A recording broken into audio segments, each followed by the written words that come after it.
Amados alumnos, bienvenidos al capítulo 2 de nuestro curso Fe. La fe, la certeza, la convicción, la seguridad, el estar persuadido y convencido de que Dios, ese Dios de la Biblia, el Dios Todopoderoso, es aquel en quien hemos puesto nuestra confianza, nuestra seguridad. Bien, el día de hoy vamos a hablar acerca de las bases de la fe, las bases en las que descansa este vehículo poderoso llamado fe. Ahora, al estudiar esta lección podremos conocer y entender los fundamentos de la fe. En primer lugar, diríamos que la fe descansa en tres fundamentos sólidos. La solidez de esa base que va a mantener firme nuestro edificio. En primer lugar, el primer fundamento es el carácter de Dios. Para poder poner mi confianza en alguien, yo tengo que conocer a ese alguien. Creo que en la vida nos hemos dado de ingratas sorpresas sabiendo que hay personas que no son fiables, ¿verdad? Nos han hecho promesas, hemos confiado, les hemos dado cosas materiales, aún nuestro propio corazón, les hemos dado nuestro tiempo y definitivamente hemos entendido que no hemos recibido ¿no? como respuesta a esa confianza nuestra fidelidad, lo que no nos ha permitido realmente volver a confiar en esas personas. Entonces, ¿en qué basa el cristiano su fe? Hebreos 6:13 dice: porque cuando Dios hizo la promesa a Abraham, no pudiendo jurar por otro mayor, juró por sí mismo. Dios le hace una promesa a Abraham, le dice: te bendeciré, te engrandeceré, en ti o a través de ti bendeciré las naciones de la tierra. Quien te maldijere, yo lo maldeciré, y quien te bendijere, yo lo bendeciré. Dios le hace una promesa tan amplia a Abraham, cubriendo cada área de la vida de este hombre. Y dice que cuando le hace la promesa, este juramento, no pudo jurar, no pudo poner como testigo absolutamente a nadie más que a sí mismo. ¿Por qué? Porque el carácter de Dios es lo que nos da la seguridad de que nuestra confianza está puesta en algo firme, en alguien que realmente tiene un carácter digno de confianza. Entonces, en primer lugar, necesitamos hacer la lista de los atributos de Dios, esos atributos que van a mostrarnos el carácter de Dios. Y entonces tenemos que recordar que Dios es omnipresente, Dios está en todo lugar al mismo tiempo, Dios es omnisciente, Dios todo lo sabe, Dios está escuchando tus pensamientos, Dios está escuchando lo que hablamos, aún en nuestros secretos, y Dios sabe. Por eso es que Dios dice: atención con juzgar a tu prójimo, porque en lo que juzgas a tu hermano te condenas a ti mismo. Pero ¿quién me escuchó para que yo pueda ser condenado? El Dios omnisciente. Dios es omnipotente, todo lo puede. Dios es inmutable. El hecho de que Dios sea inmutable significa que Dios no varía, que Dios no cambia de opinión. Dios no le dice el año 1 a Abraham: sabes, por poner un ejemplo, Abraham, te voy a bendecir, te voy a engrandecer, y el año 10 el Señor le dice: no, sabes que ya no te voy a bendecir, he cambiado de opinión. No, Dios es inmutable. Es por eso que tanto los dones como el llamado de Dios, el ministerio, son irrevocables delante del Señor. Aunque nosotros nos portemos mal, aunque seamos infieles a Dios, Dios permanece fiel. Aunque cometamos tantos errores, y uno de los ejemplos más grandes lo encontramos en el libro de los Orígenes, en Génesis, donde vemos hombres tan humanos, tan imperfectos, tan incapaces, tan temerosos, pero alado y poniendo su fe en un Dios firme, en un Dios inmutable. Dios es eterno. Dios vive en la eternidad, para Él no hay pasado, presente, futuro. Dios vive en la eternidad. Es por eso que el tiempo de Dios no es el tiempo cronos de 24 horas, sino Él tiene un tiempo que se llama kairos, y en ese kairos son momentos más que horas en la que podamos decir, no pasaron tantos días o tantos años. Es por eso que cuando la palabra del Señor nos dice que para Dios un día, 1000 años es como un día, y un día es como 1000 años, entonces nosotros podemos ver que Dios no se rige bajo el tiempo humano. Dios es santo. Y en esa santidad estamos hablando que Dios está separado. Dios nunca podrá ser parte de lo que es el pecado, de lo que es la maldad, de lo que está fuera de ese carácter de perfección. Dios es infinito, Dios llega a todo lugar y Él todo absolutamente lo hace parte de sí mismo, ¿no? Dios es autosuficiente, Dios no necesita ni de usted ni de mí. Alguien dijo, Dios no tiene baja autoestima. ¿Por qué? Porque Dios es Dios. Entonces, que un impío lo maldiga, o que en algún momento usted y yo habamos dicho Dios no existe, no afecta realmente el carácter de Dios. Es por eso que Dios no es vengativo, porque Dios es autosuficiente en sí mismo y Él es ese ser supremo que sabe quién es, y que conoce también a su creación y conoce sus debilidades. También Dios es sabio de toda sabiduría. No hay nadie que pueda comparar a la sabiduría de Dios. Ahora, Dios también es soberano porque Él es Rey, Señor, Amo, Él es el Creador, ¿no? Jamás será la criatura igual que el Creador. Dios es incomprensible. Ahora, ¿incomprensible a qué? A la mente humana. Habrán cosas que no vamos a entender acerca de Dios, y todo aquello que Dios ha revelado en su palabra acerca de sí mismo a una mente finita, a una mente natural como la del hombre, muchas veces le será difícil de entender. Dios es inescrutable, ¿no? Por causa de que Él es incomprensible. ¿Y por qué es incomprensible? Porque es inescrutable. Nadie puede decir, yo estudié a Dios completamente, yo sé cómo funciona Dios y entiendo cada detalle de la esencia de Dios, porque Dios solamente ha revelado lo que Él ha querido a su creación. Permítame tomar un cafecito. Ahora, Dios es recto y es justo.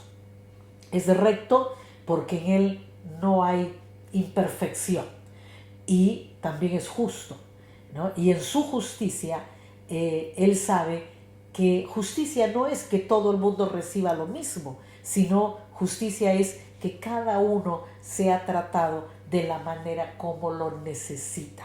Dios nunca trató a todos los hombres que Él mismo nos revela o nos relata en las Escrituras. Uno fue el trato con José, tan duro, tan triste, Dios mío, tan lleno de Dios mío, tanto sufrimiento. Dios no trató a Gedeón de la misma manera, no trató a Sansón de la misma manera, no trató a David de la misma manera.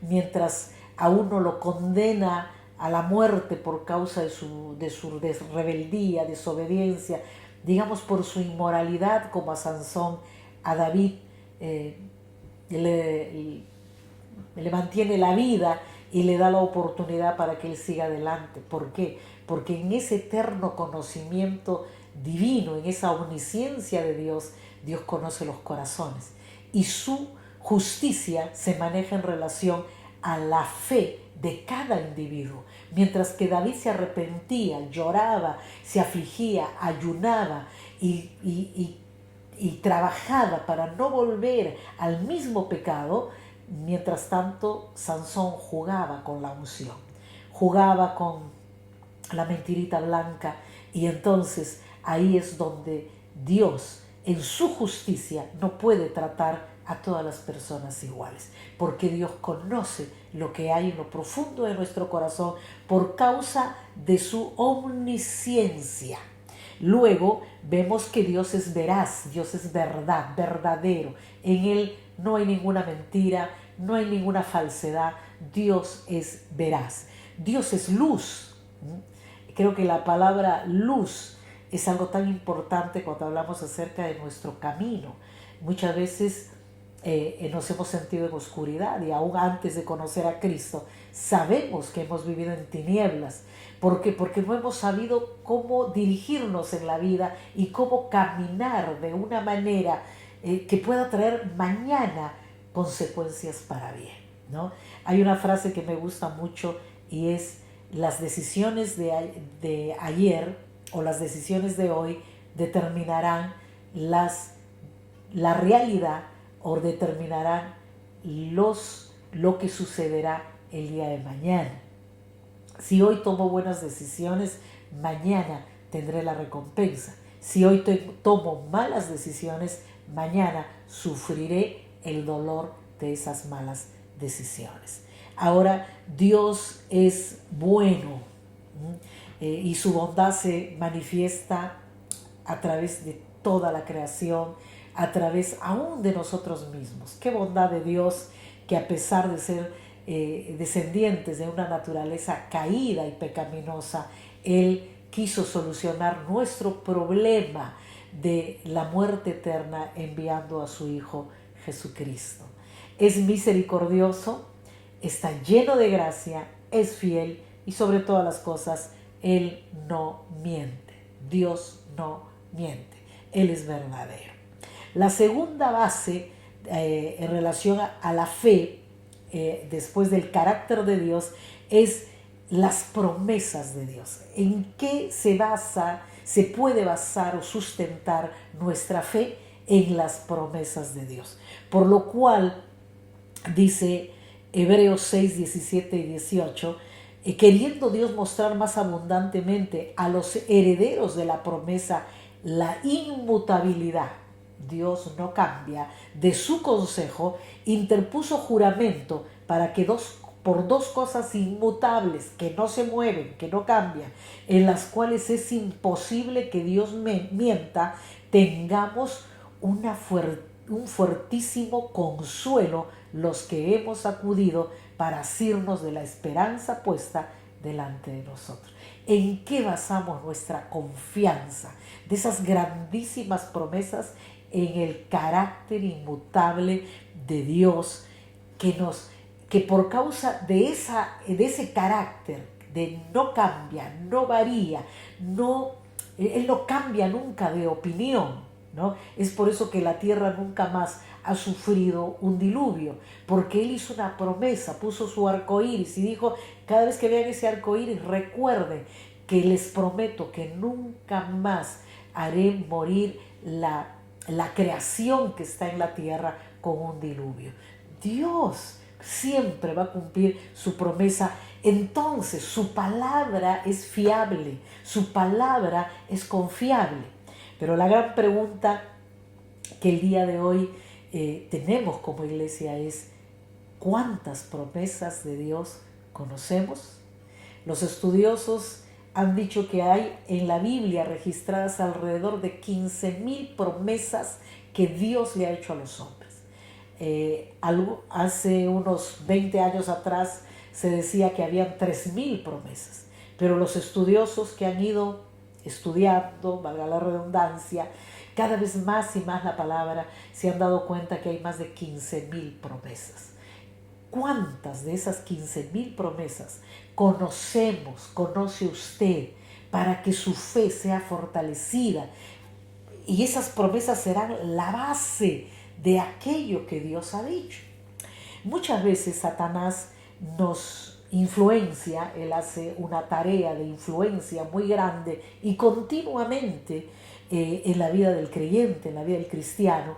Y entonces muchas veces él nos dice: ya ves, otra vez caíste, no puedes, Dios ya se cansó de ti, tú no puedes más. Y sabe, cuando tenemos fe, aunque sea realidad lo que Satanás dice, y realmente caímos, y realmente pecamos, pero cuando ponemos nuestra fe en la palabra del Señor, podemos ir como Jesús dijo, escrito está. Y entonces podemos ir a ese ser espiritual y decirle, ¿sabes qué, Satanás? Sí, pequé, pero escrito está. El justo 7 veces se cae y 7 veces Dios lo levanta. Y yo creo, Dios, de que tú me levantas. Esas palabras poderosas harán que el enemigo de nuestra alma no tenga mayor argumento y nosotros podamos siempre estar firmes. Ahora, San Juan 3:36 nos dice que la promesa más grande de Cristo es el que cree en el Hijo tiene vida eterna.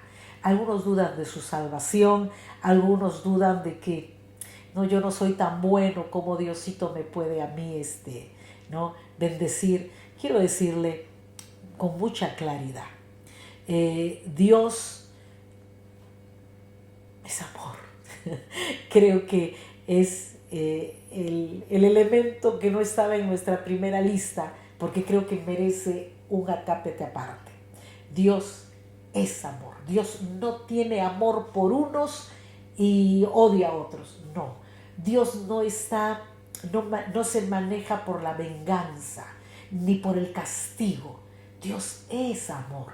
Y muchas veces por ese amor sabe que la necedad de nuestra vida, que la necedad de nuestro carácter necesita un poco de sufrimiento. Cuando nosotros analizamos la vida de José, el hijo de Jacob, que fue vendido por sus hermanos, vamos a ver que en su adolescencia él muestra mucha vanidad. Él acusaba a sus hermanos delante de su padre. Él contaba con soberbia sus sueños, sus revelaciones.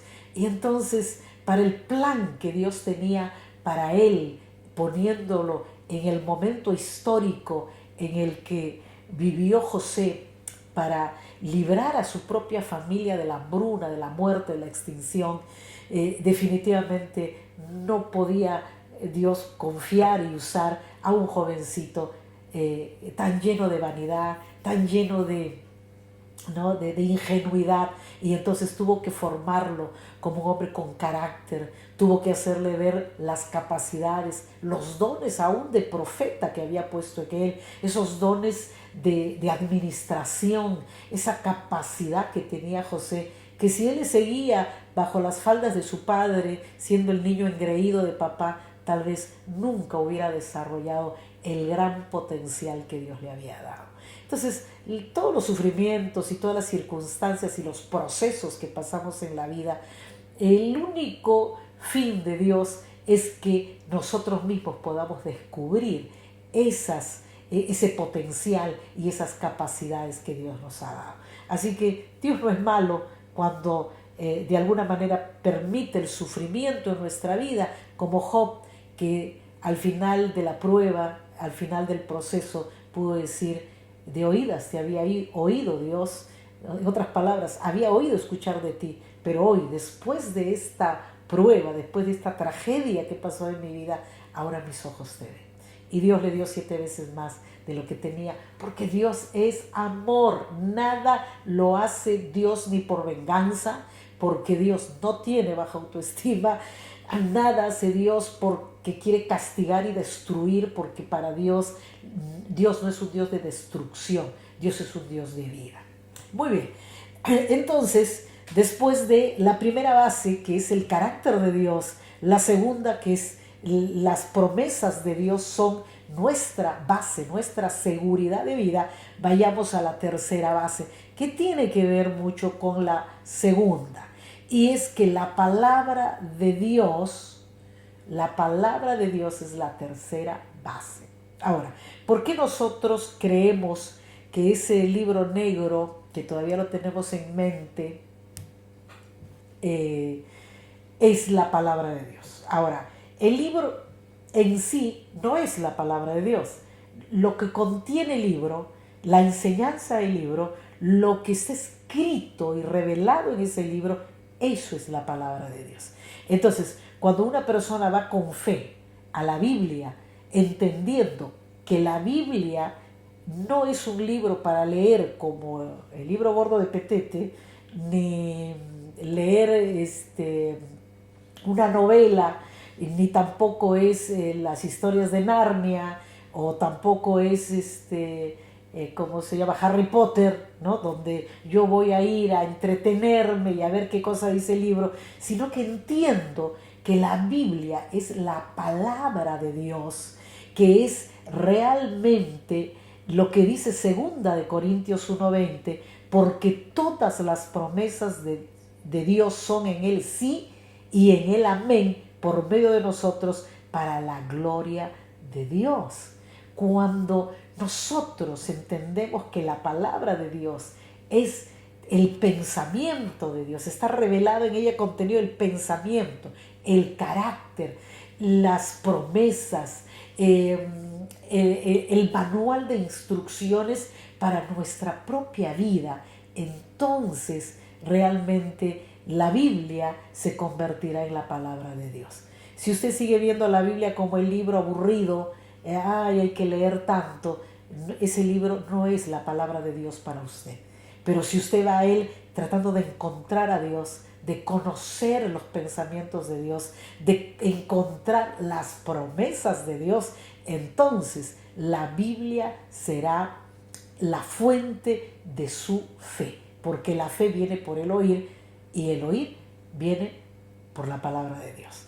Entonces, en la Biblia nosotros vamos a encontrar, en primer lugar, que hay 5 tipos de fe, ¿no?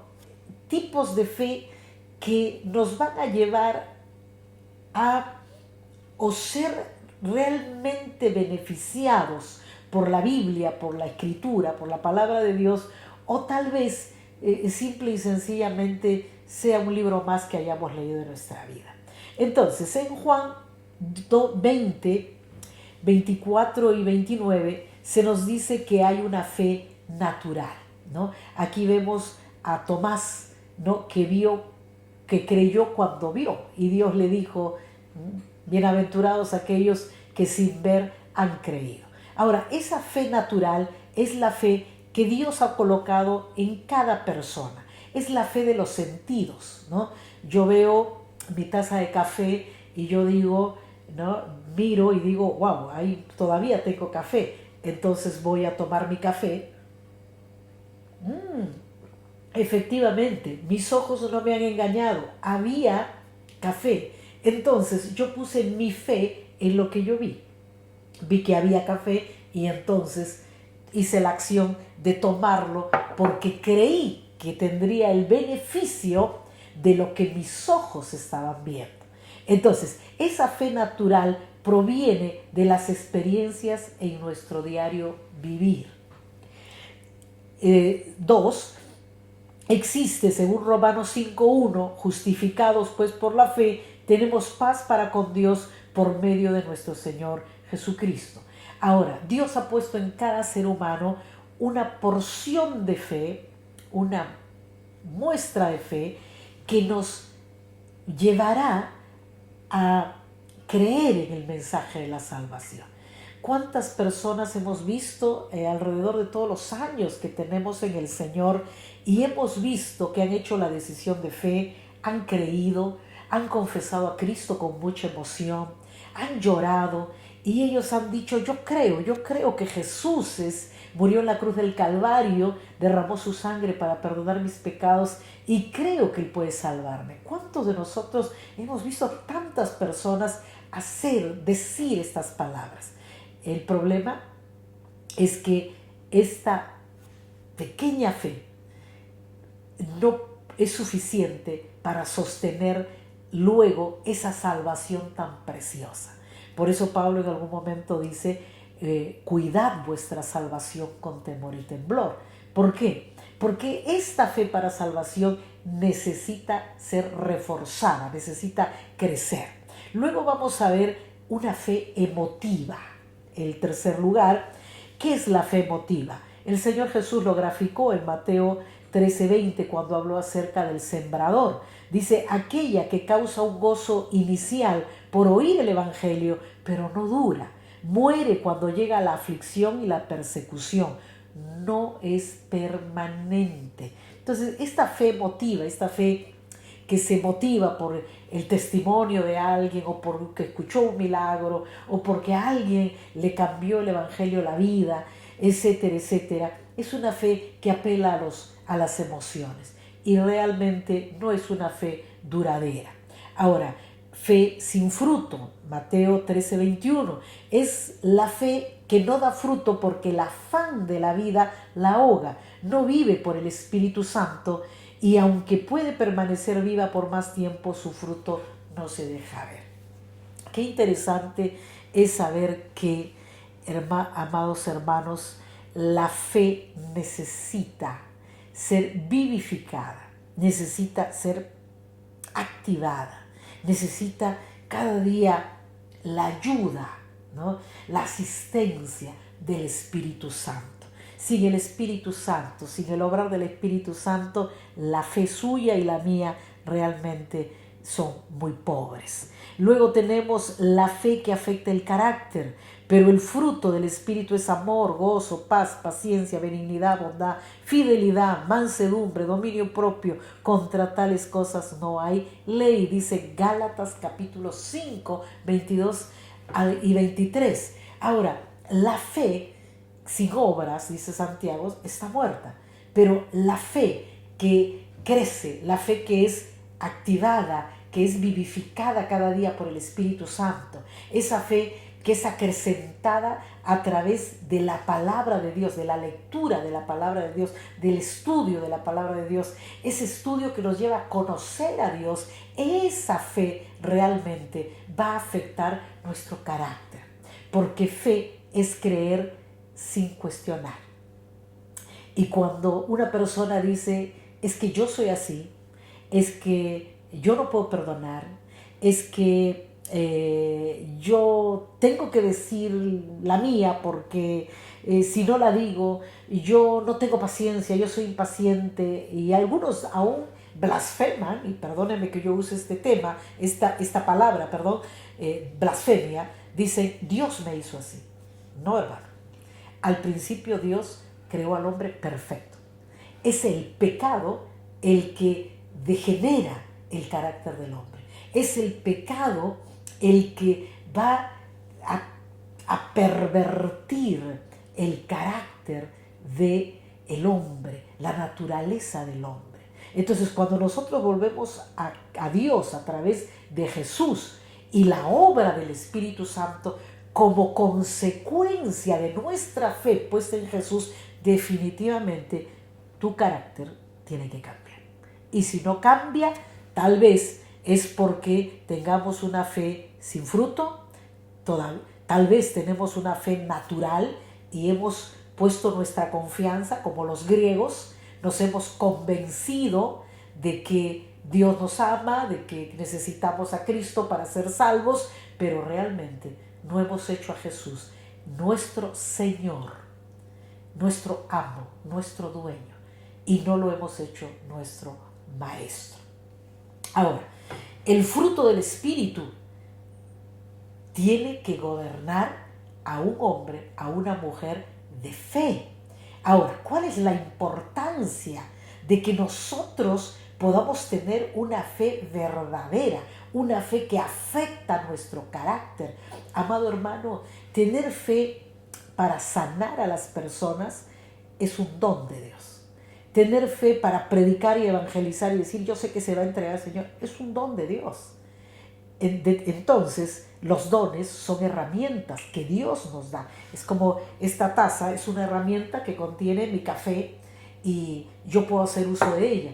Pero cuando yo no necesito café, entonces yo voy a dejar ese instrumento, y ese instrumento no tiene sentido tal vez si yo nunca más tomo un café o no la quiero usar a ella porque tengo otras tazas.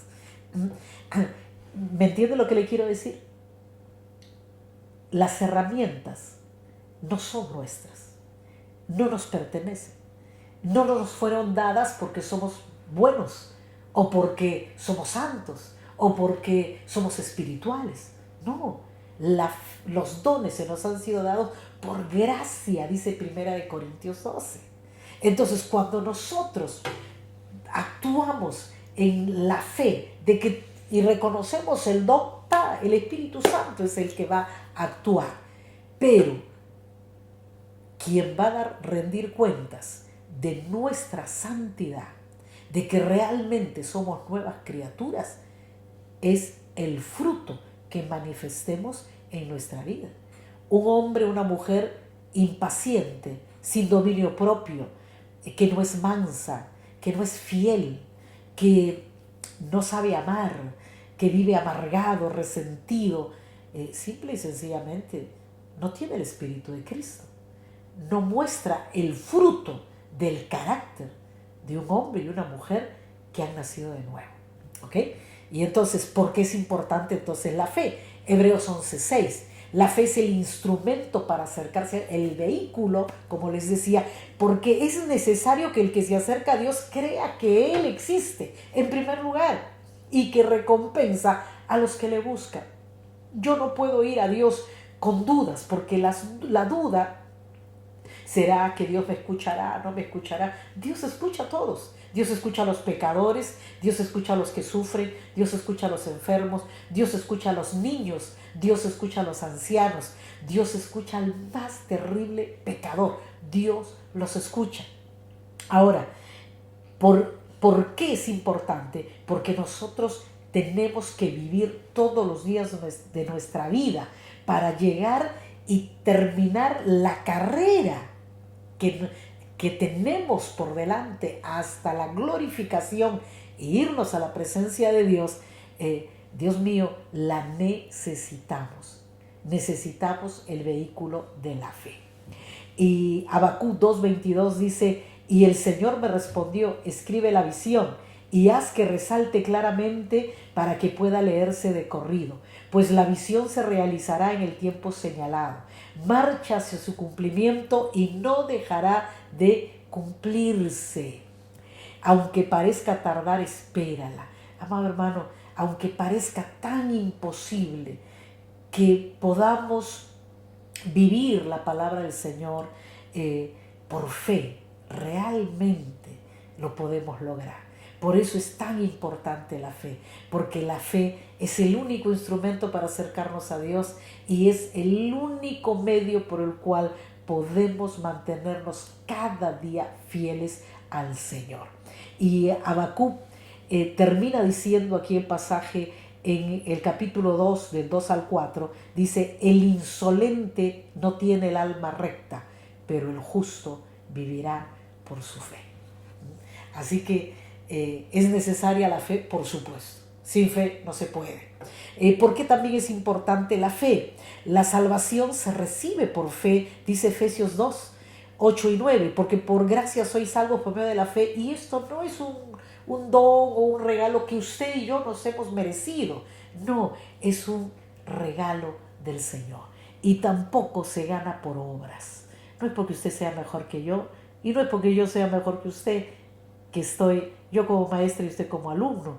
Y en algún momento usted, después de recibir esta clase, será el maestro y otro será su alumno. Pero no somos maestros porque nos merecemos algo. Ha sido simplemente la gracia, el don inmerecido de Dios. 4. ¿Por qué es importante la fe? Porque es nuestro sexto sentido. Pues vivimos por lo que creemos y no por lo que vemos, dijo Pablo en 2 Corintios 5:7. Ahora, nosotros vamos a encontrar un conflicto, siempre tendremos ese terrible conflicto entre la vieja naturaleza y la nueva naturaleza, ¿no? A que esa vieja naturaleza se hace presente siempre, ¿no? Y una de las manifestaciones de esa vieja naturaleza es ver para creer. A ver, ¿todavía hay café? Sí, hay café. Primero veo y después creo. La fe dice: no sé si hay, no sé si todavía tengo café, pero yo creo que Dios suplirá el café que necesito para terminar esta clase. Entonces, agarraré la taza, me la llevaré a la boca sin usar el sentido de la vista, solamente el sentido de la fe, en la que creo que Dios habrá provisto para mi necesidad. ¿Entiende? Pero estamos siempre en ese conflicto, ¿no? Dudamos. En algunas áreas de nuestra vida manifestamos tener más fe, porque tal vez lo hemos visto, lo hemos experimentado, pero hay otras áreas en las que realmente no creemos. Recuerdo la historia de un pastor, un amigo nuestro en el ministerio, que era me parece que era un ingeniero y tenía un buen trabajo en una fábrica allá en Lima. Y recuerdo que él sí daba muchas ofrendas para las campañas en el ministerio, en Vida y Poder. Y recuerdo siempre lo que él decía, no, yo tengo toda mi fe puesta en Dios y yo sé que Él me bendice y yo sé que este trabajo nunca lo voy a perder porque este es el instrumento que Dios usa para bendecirme. Un buen día, pasó mucho tiempo y la empresa cerró. Cuando la empresa cierra, se da en falimento, se dice en italiano, se va en quiebra, y entonces le dicen a los trabajadores que no podrán todavía cobrar nada hasta que hagan todo el inventario, etc. Y entonces él vino a mi padre y le dijo, ¿por qué Dios me ha hecho esto? Dios me dijo que siempre me iba a bendecir, ¿por qué me ha quitado mi trabajo? Y entonces mi padre le dijo, ¿y quién te dijo? ¿Y realmente estás seguro que Dios te dijo que Él siempre te iba a bendecir a través de ese trabajo? ¿O simplemente te dijo que te iba a bendecir? Bueno, pero es lo mismo. Y mi padre le dijo, no es lo mismo. Tu confianza hasta el día de hoy ha sido puesta en ese trabajo. Fe significa que tú pongas tu fe y tu confianza en el Dios que te dio ese trabajo y que te dará otro. Así que me recuerdo que entró él a unos días de ayuno. Cuando salió, le dijo al Señor, él lo contó, le he pedido a Dios perdón porque todos estos años he vivido poniendo mi fe en ese trabajo y no realmente en Dios. Yo creo y le he pedido a Dios que el siguiente trabajo que me dé, yo quiero ganar más porque yo quiero aportar más a la obra de Dios. Y hermano, salió y entró a trabajar. Justo en ese tiempo se formaban las famosas AFP y él entró como gerente a trabajar en una AFP. Qué interesante, cuando logramos entender, fe no significa poner nuestra confianza en nada material. Fe es la certeza, la convicción ciega de que Dios nos va a bendecir. ¿De qué manera? Dejemos que lo haga. Dios honra la fe, por eso es importante, pero sin fe es imposible agradarle a Dios porque es necesario que el que se acerca a Dios crea que Dios existe y que Él premia a los que le buscan. 7.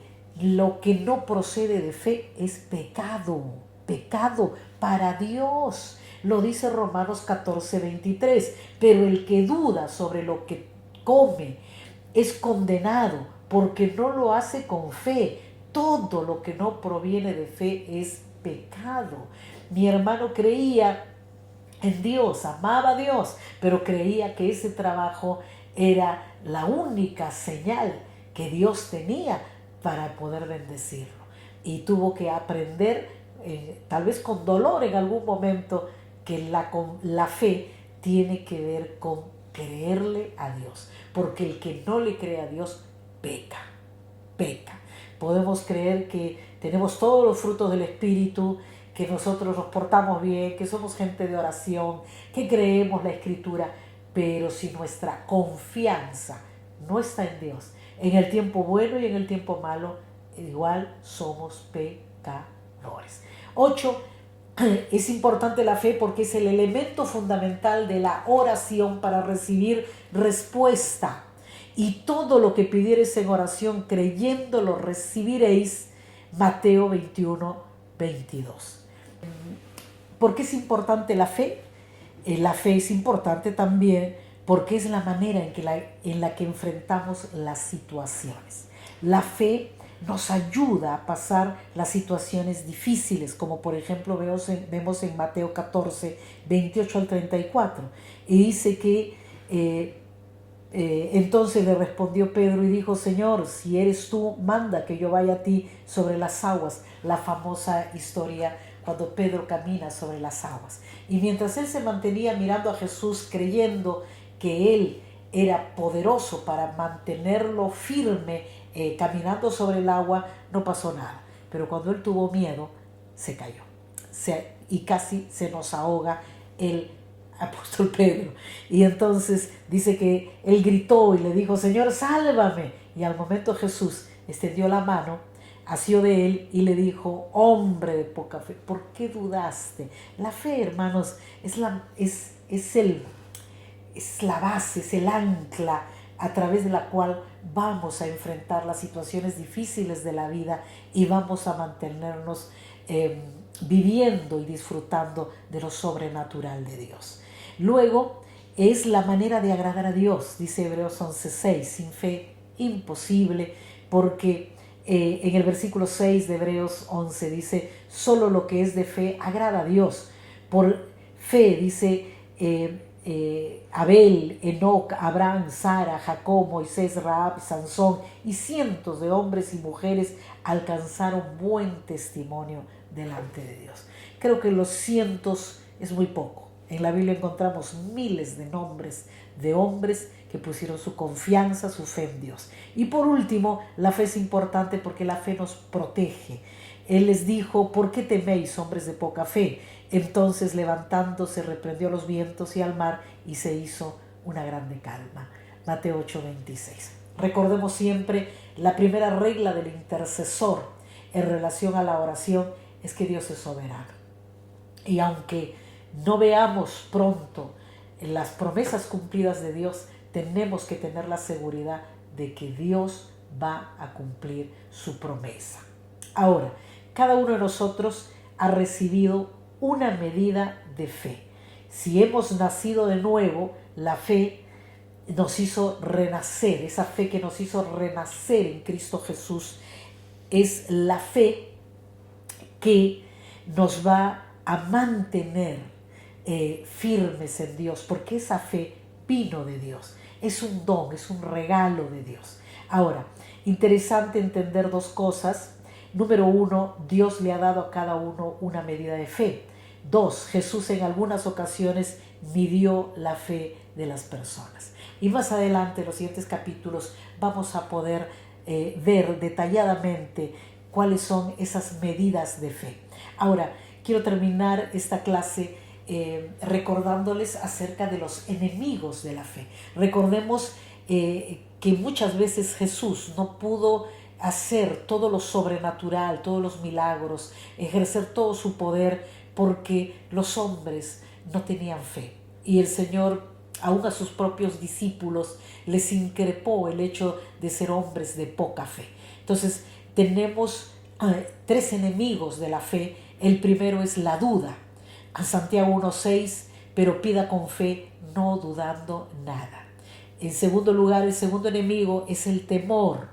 Pero al ver el fuerte viento tuvo miedo y comenzando a hundirse dio voces: Señor, sálvame, ¿no? Pedro mostró que se llenó de temor. Son 4 los enemigos de la fe, es la incredulidad. Y en Mateo 13:54 al 58 nos dice que Jesús no pudo hacer allí ningún milagro, salvo que sanó a unos pocos enfermos poniendo sobre ellos las manos. Y estaba asombrado de la incredulidad de ellos. ¿Por qué Dios no puede actuar? ¿Porque no quiere? ¿Porque no tiene el poder? ¿O porque caprichosamente no quiere hacerte el milagrito? No. El Señor se mueve a través de la fe. Y si tenemos duda, si tenemos temor, si hay incredulidad en nuestro corazón, entonces el obrar de Dios no va a poder ejercerse por causa nuestra, por nuestra falta de fe. Y el último es el doble ánimo, esa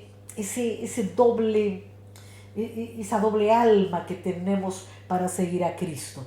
Hebreos 10:38 dice, pero nosotros no somos de los que retroceden para perdición, sino de los que tienen fe para preservación del alma.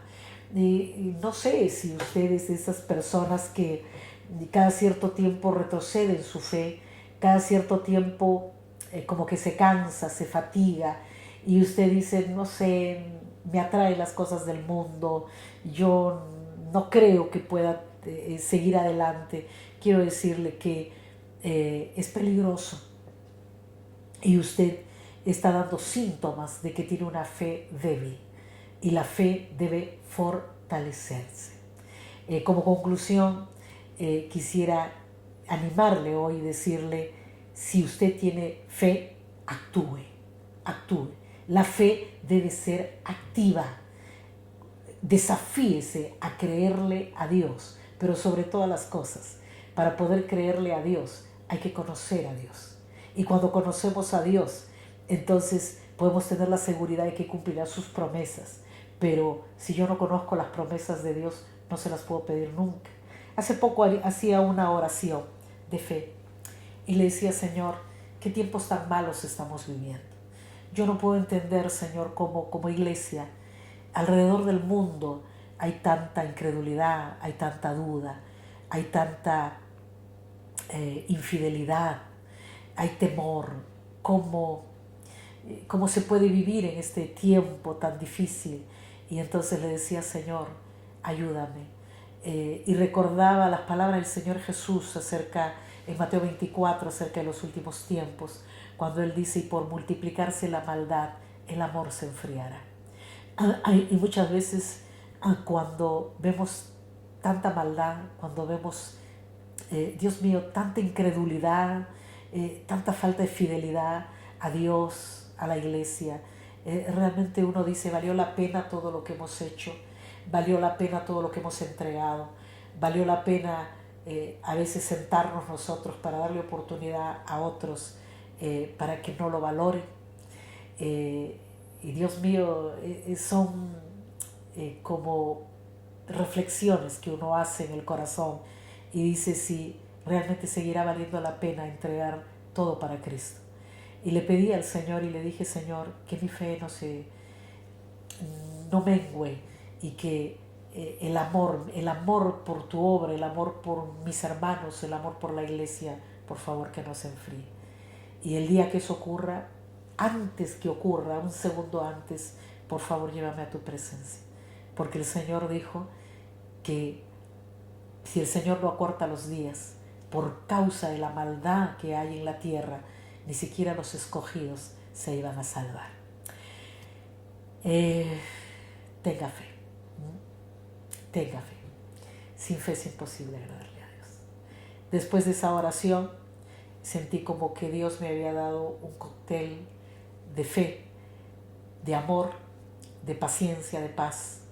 Y entendí que no es mi obra, yo no le premiaré a nadie y que simple y sencillamente mi vida tiene que seguir siendo un ejemplo de fe, un ejemplo para que los demás puedan creer en este tiempo de que sí es posible vivir una vida de fe. Y yo le animo a que usted pueda ser ese ejemplo de fe en todo momento y en toda circunstancia. Amado hermano, fe activa. Hasta la próxima. Paz de Dios.